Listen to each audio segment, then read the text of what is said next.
Okay, let's do this. So, guys, it's time for the podcast. As always, right around this time of day, 11:15 a.m. Mountain Standard Time. And today, guys, we are talking about leaving yourself behind. Now, what I mean from this was I've been going over, if you've watched the last couple of episodes, whether you're here live now or whether you're listening back. If you've listened back to the last couple of episodes of the podcast, I've been talking about different speakers that I saw at the Limitless Arena event last weekend.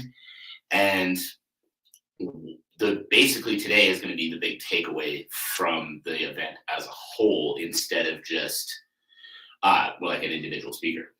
So leaving yourself behind.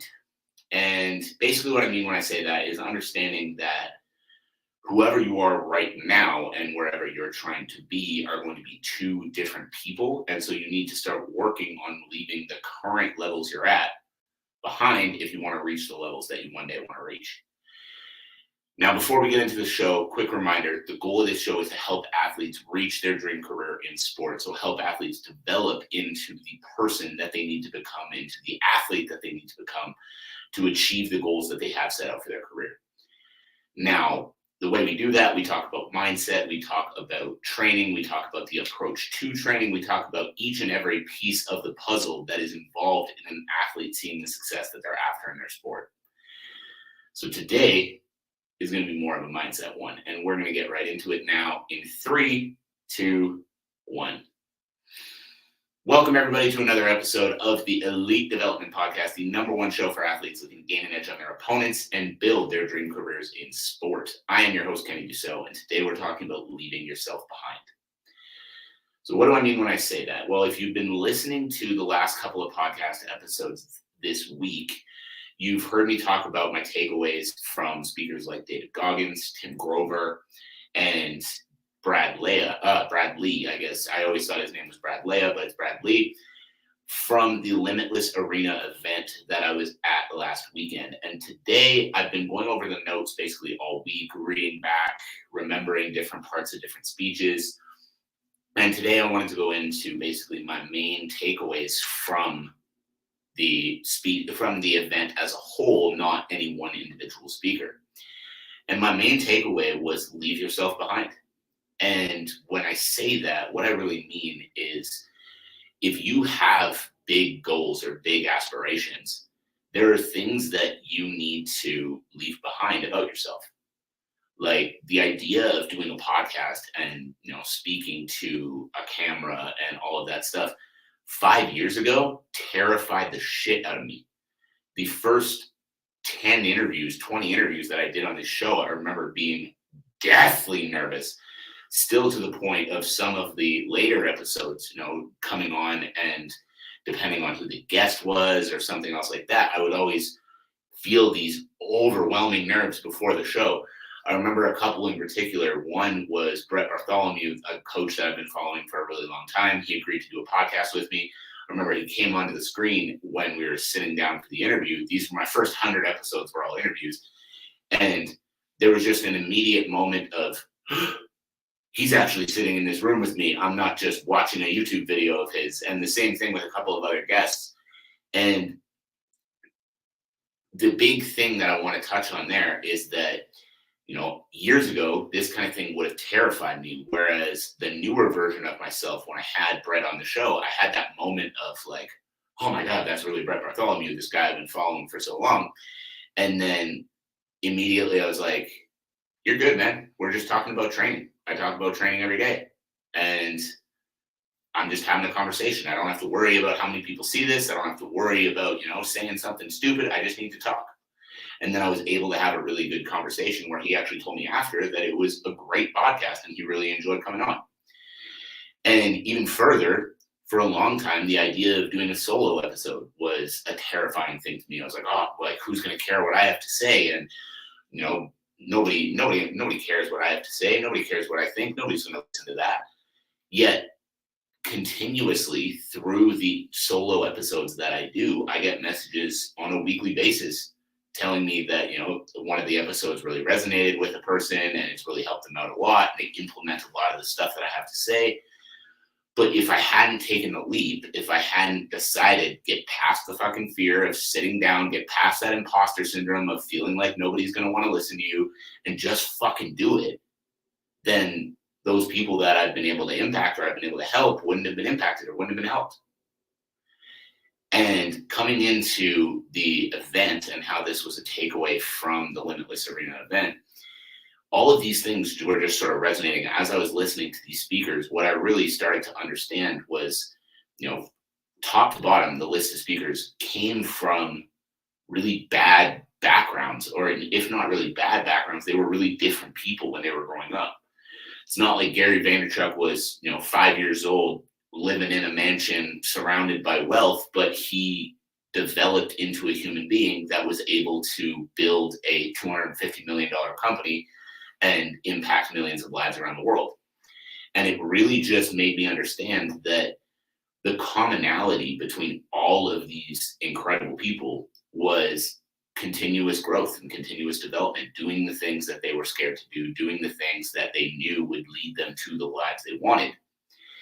And this is the type of thing that I feel so many athletes are lacking.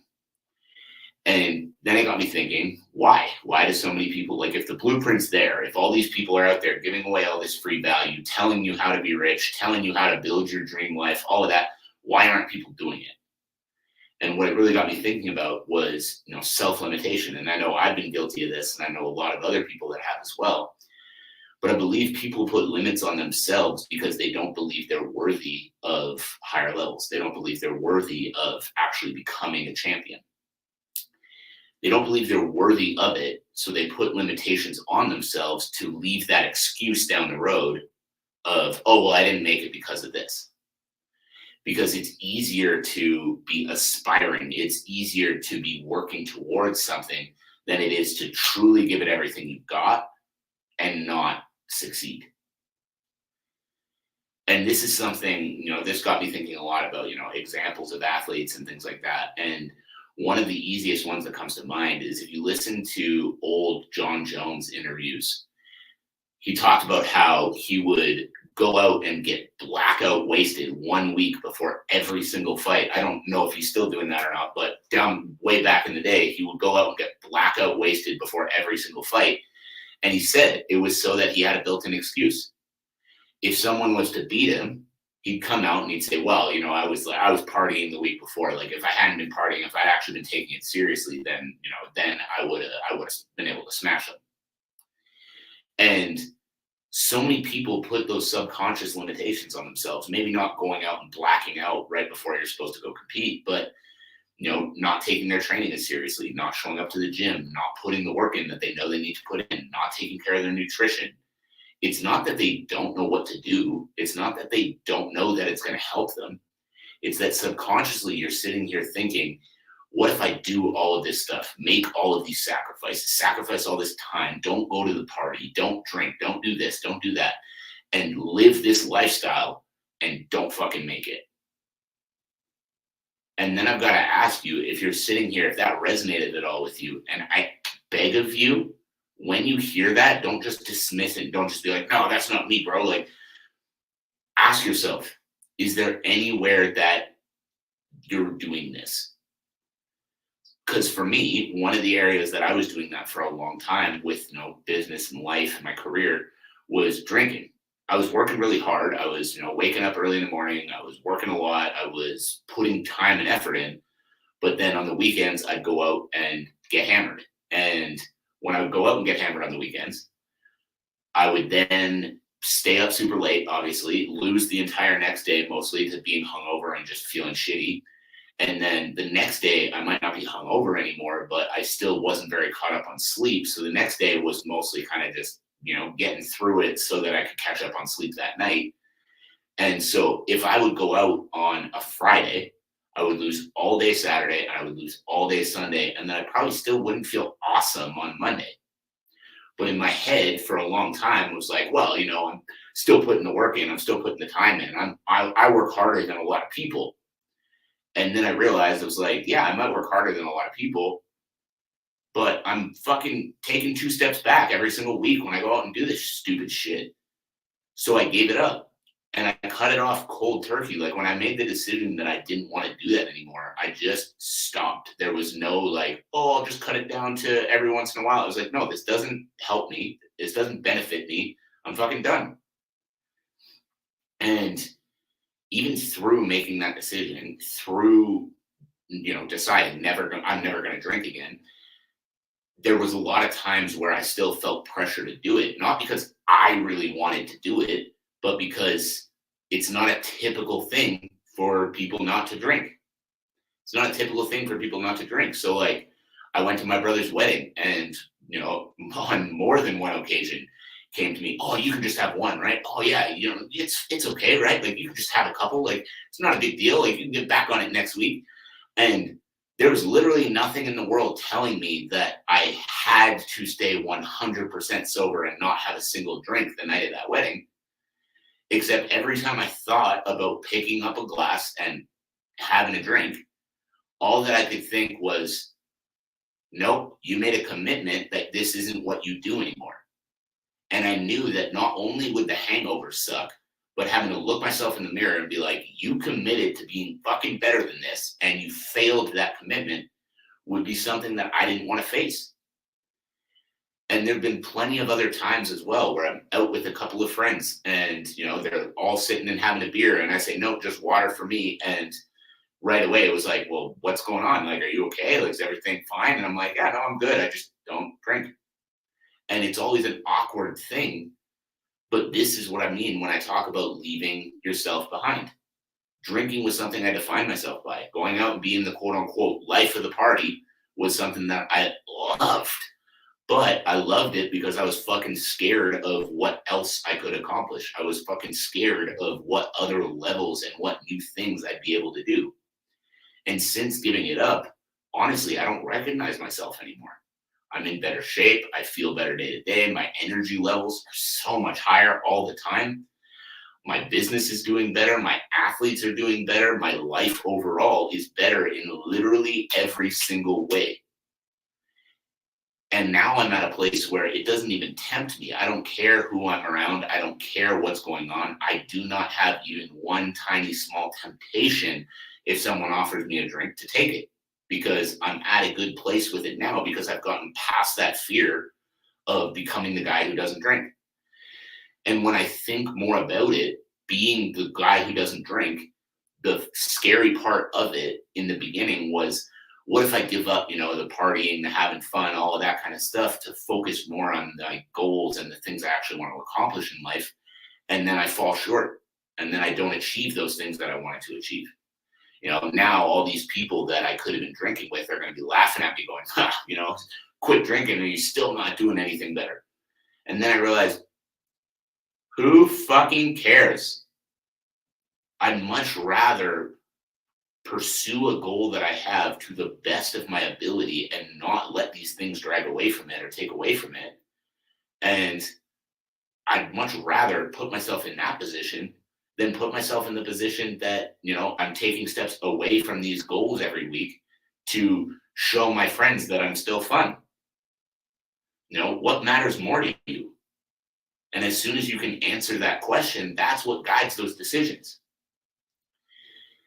And we put those limitations on ourselves, I believe, because we're scared of going all in and failing. And I know that was me for sure. I was scared of giving up the, college version of myself, essentially. And I've given up the college version of myself. And I was scared of actually stepping into the adult version of myself, trying to see the true potential that I had in the world. But the second I got over that fear, life got so much better. And what I want you guys to think, because this is the thing that I keep coming back to, is think about your old age. Think about when you're in your 70s, you're in your 80s, whatever it might be. And think about when you look back at your life, are you going to be looking back and going, thank God I did all those drugs, drank all the time, and, slacked off and did all these things? Or are you going to be looking back and going, man, I'm so glad that I gave that goal that I had. I gave being a UFC champion the best that I could possibly give it.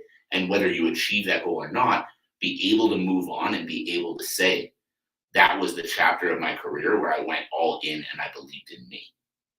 And I know for me, every time I think about my old age and I think about, the nights out and all that kind of stuff, it's like, yeah, I've had some fun. But where I'm at right now is so much more validating and so much of a better place because I'm focused on literally trying to see how much of an impact I can have on the world. Focused on trying to see how much of an impact I can have, how much positive I can bring to the world and to other people in it. And so think about that old age, think about that version of you at 70, 80 years old, and ask yourself what you want to look back on your life and think about, what you want to look back on your life and see, what you want to look back on your life and have accomplished. And that is leaving yourself behind.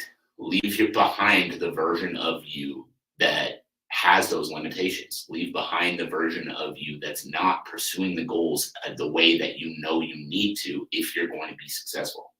Leave that version behind. Step into the newer version. Step into the higher level version and start seeing what you are actually capable of.